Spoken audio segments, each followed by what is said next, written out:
एक थाने के अंदर सब्जियों से भरा हुआ ट्रक खड़ा हुआ था और उस ट्रक के साथ उसका ड्राइवर भी था, उसका कंडक्टर भी था और थाने में जो पुलिस वाले थे और उसके पास बैठे हुए थे। और जो ट्रक ड्राइवर था वह कह रहा था, साहब मेरे ट्रक में सब्जियां भरी हुई हैं, आप मुझे जाने दीजिए वरना सब्जियां खराब हो जाएंगी। लेकिन जो ट्रक ड्राइवर के पास बैठे हुए पुलिस वाले थे वो उसको धमका रहे थे कि जाओ यहाँ से, तुम्हारे ऊपर केस होगा। उसके बाद जो ट्रक ड्राइवर होता है वो ये भी कहता है कि साहब आप केस कर लेना, कोई बात नहीं, लेकिन सब्जियां कई लाख रुपए की, ये अगर सड़ गई तो मुझे जवाब देना भारी पड़ जाएगा, क्योंकि मैं इतना ज़्यादा अमीर नहीं हूँ जो इनका खर्चा दे पाऊंगा। उसके बाद दोस्तों वह यह भी कहता है कि मैं दूसरा ट्रक ले आता हूँ और मेरे इस ट्रक की सब्जियों को तुम उस ट्रक में भर लेने देना, जिससे कि सब्जियां बची रहेंगी और मंडी पहुँच जाएंगी, और फिर उसके बाद ट्रक पर तुम जो कार्रवाई करनी है वो करते रहना। लेकिन पुलिस वाले उसको धक्के देकर उस पुलिस स्टेशन से बाहर निकाल रहे होते हैं और यहाँ पर उससे एक ऐसी डिमांड कर रहे होते हैं जिस डिमांड को वह ड्राइवर पूरा नहीं कर सकता था। अब वो करे भी तो करे क्या, उसको धक्के देकर ड्राइवर को बाहर निकाला जाता है। तभी बाहर बोर्ड पर बड़े अधिकारियों के फ़ोन नंबर छपे हुए थे, तो उस ड्राइवर ने एसपी साहब को फ़ोन लगा दिया होता है। और उसके बाद इस घटना में जो घटित होता है बड़ा ही विचार करने योग्य यह पूरा वीडियो है और यह वाक्य है। इन चीज़ों से हमें बहुत कुछ सीखना चाहिए। दूसरी बात यह है कि जिन लोगों को सेवा करने के लिए नियुक्त किया जाता है वही लोग सेवा का मेवा खाते हैं, यानी कि उल्टा फायदा उठाते हैं। सेवा तो गई भाड़ में। क्या हुआ था इस घटना में पूरी जानकारी यहाँ पर लेंगे, पूरी नॉलेज के साथ ये वीडियो में लेकर आता हूँ। नमस्कार, मैं हूँ सुदेश कुमार और मेरे गोपाल चैनल में आपका स्वागत है। दोस्तों यह घटना कानपुर से घटना प्रारंभ होती है। कानपुर की मंडी से एक सब्जियों का ट्रक लोड किया जाता है और ट्रक लोड करने के बाद ड्राइवर और कंडक्टर उस ट्रक को अपने गंतव्य स्थान की तरफ, यानी कि दूसरे शहर की मंडी की तरफ ले जाने लगते हैं। रास्ते में कुछ सड़क टूटी हुई थी, तभी क्या होता है ट्रक को धीमा किया जाता है जिससे कि पलट ना जाए, क्योंकि वजन बहुत ज़्यादा होता है। और उस टूटी हुई सड़क से धीरे धीरे करके निकालने लगता है ट्रक ड्राइवर उस ट्रक को। लेकिन इतने में ही पीछे से धड़ाम से आवाज़ आती है, यानी कि पीछे से बस आ रही थी बहुत तेज़ी से और उस पर ब्रेक नहीं लगाए जाते हैं और वह सीधा ट्रक में पीछे से ठोक देती है। अब जैसे धड़ाम से पीछे से आवाज़ आती है तो जो ट्रक का ड्राइवर होता है उतर के जाता है, देखता है बहुत सारे लोगों की चीखने चिल्लाने की आवाज़ आई थी, तो ट्रक ड्राइवर पीछे जा कर के उन जो सवारियां थी उनको उतरवाता है और जो बस का ड्राइवर होता है उसको सही सलामत उतार लिया जाता है। यहाँ पर गनीमत ये रही थी कि किसी को भी कोई चोट नहीं आई थी, ना ही कोई खड़ोंच भी लगी थी। अब तो दोस्तों लेकिन एक्सीडेंट तो हो गया था। पुलिस वहाँ पर तुरंत आ जाती है और पुलिस आने के बाद बस और ट्रक को दोनों को थाने ले जाती है। वहाँ ले जाने के बाद अब ट्रक जो कि सब्जियों से भरा हुआ था और जो ट्रक ड्राइवर होता है वह कह रहा था कि साहब मेरी गलती नहीं है, मैं तो सड़क टूटी हुई थी वहाँ पर धीरे धीरे चला रहा था अपने ट्रक को जिससे कि पलट ना जाए, और पीछे से बस आती है और उसने मेरे ट्रक में पीछे से ठोका है। लेकिन पुलिस वाले कोई भी बात सुनने के लिए तैयार ही नहीं थे। वो तो बस ट्रक को वहाँ पर बाउंड कर दिया जाता है, बस को भी वहीं पर खड़ा रखा जाता है और उसके बाद उस ड्राइवर से अब तू में वो करने लगते हैं। ड्राइवर बार बार कहता है साहब छोड़ दीजिए, जाने दीजिए। एक बार ड्राइवर ये भी कहता है साहब ऐसा करिए, सब्जियों को उतार लेने दीजिए क्योंकि कई लाख रुपए की सब्जियां हैं, दूसरे ट्रक में लोड करके मैं इन सब्जियों को मंडी पहुंचा दूंगा। लेकिन ट्रक ड्राइवर के सामने जो पुलिस वाले थे वह एकदम से उसको धमकाते हैं और कहते हैं कि नहीं ऐसा कुछ नहीं होगा। और उसके बाद ड्राइवर कहता है साहब कैसे होगा, फिर मुझे बताओ तो सही। अब जो ट्रक ड्राइवर होता है उससे पुलिस वाले 2 लाख रुपए की डिमांड करने लगते हैं कि 2 लाख रुपए लाओ और अपना ट्रक सब्जियों समेत ले जाओ, तुम्हारे ऊपर कोई केस भी नहीं होगा। अब पुलिस की यह बात सुनने के बाद जो ट्रक ड्राइवर होता है वह बड़ा अचंभे में पड़ जाता है और गंभीर परिस्थिति में आ जाता है, क्योंकि उसके पास इतने पैसे नहीं थे और ऐसे पैसे अगर वो देने लगे तो कमाई कहाँ से करेगा। अब तो वहीं पर जो बस का ड्राइवर था वो भी बैठा हुआ था। अब यहाँ पर इस आदमी की बिल्कुल कहते ना एक तरह से बहुत ज़्यादा परेशानी बढ़ रही थी। इसको पुलिस वाले धक्के देकर बाहर निकाल रहे थे कि ट्रक ले जाना है तो 2 लाख रुपए हमें चाहिए, ला कर दे दो, ट्रक को ले जाओ, कोई केस नहीं होगा।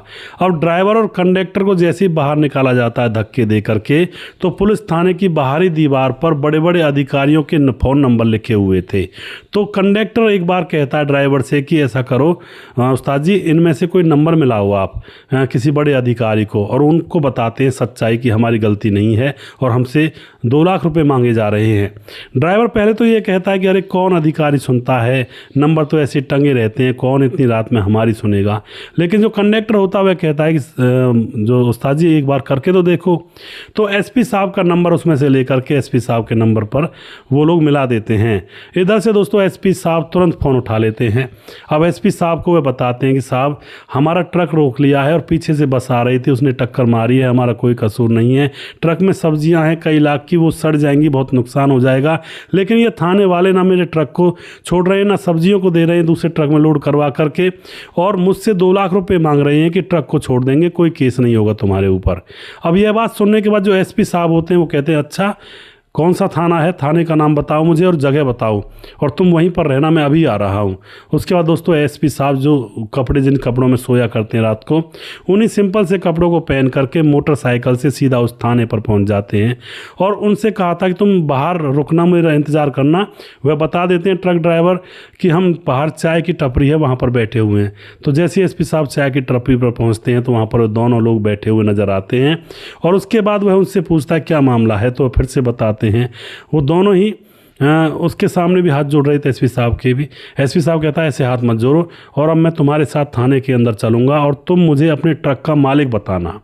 तो दोस्तों सिंपल था और गले में गमछा डाल लिया था, और उन दोनों के साथ वह एसपी साहब थाने के अंदर पहुंचते हैं और जाकर के सीधा पूछते हैं कि क्यों रोका हुआ है ये ट्रक, मैं इस ट्रक का मालिक हूँ और तुमने ऐसे कैसे रोक लिया। इतना कहते ही हैं, बस इतने में जो पुलिस होती है वहाँ की, यानी कि जो इंस्पेक्टर होते हैं वो कहते हैं तू कौन सा डीसी लगा हुआ है, ऐसे रोकेंगे हम तो, टक्कर हुई है और बहुत ही गंभीर मामला है, इसका हर्जाना तो भुगतना पड़ेगा। अब तो यह बात सुनने के बाद जो एसपी साहब होते हैं भेष बदल कराए हुए होते हैं, वह कहते हैं हर्जाना किस बात का। अब वह कहते हैं पुलिस वाले कि हर्जाना इसलिए कि वहाँ पर बहुत सारे लोगों की जान खतरे में आ गई थी, इसके ट्रक से टक्कर जो हुई थी। अब जो ड्राइवर था वह भी कहता है कि भाई मैंने टक्कर नहीं की थी, वो तो पीछे से मारी थी टक्कर। अब इतने में दोस्तों जो पुलिस वाले होते हैं वो बदतमीजी करते हैं एसपी साहब से, तो एसपी साहब उस इंस्पेक्टर के मुँह पर थप्पड़ मार देता है, और थप्पड़ लगते ही पूरा थाना एक्शन में आ जाता है। और एसपी जो भेष बदला हुआ था उसको पकड़ने के लिए, लेकिन तुरंत एसपी साहब जेब में से आई कार्ड निकालते हैं और दिखाते हैं कि मैं कौन हूँ। एकदम से दोस्तों आई कार्ड देखते ही सारे लोग एकदम से सल्यूट करते हैं और उनको पसीने आने लगते हैं कि भाई ये तो चोरी पकड़ी गई। अब यहाँ पर दोस्तों जब पता लग जाता है पूरे थाने में कि एसपी साहब हैं, और उसके बाद दोस्तों एसपी साहब उस इंस्पेक्टर के खिलाफ कार्रवाई करने की धमकी देते हैं और फिर पूछते हैं कि वो बस वाला कहाँ है।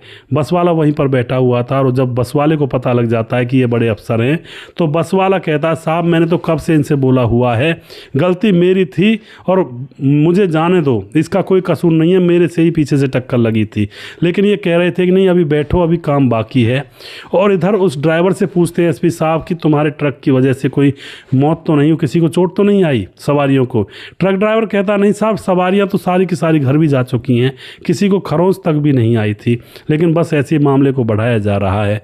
उसके बाद दोस्तों यहाँ पर एसपी साहब आदेश देते हैं कि ट्रक और बस को जाने दें, और उसके बाद जो थाने के वह अफसर होता है, जो इंस्पेक्टर होता है, उसके खिलाफ एसपी साहब कार्रवाई करते हैं और उसको सज़ा भी होती है इस बात की।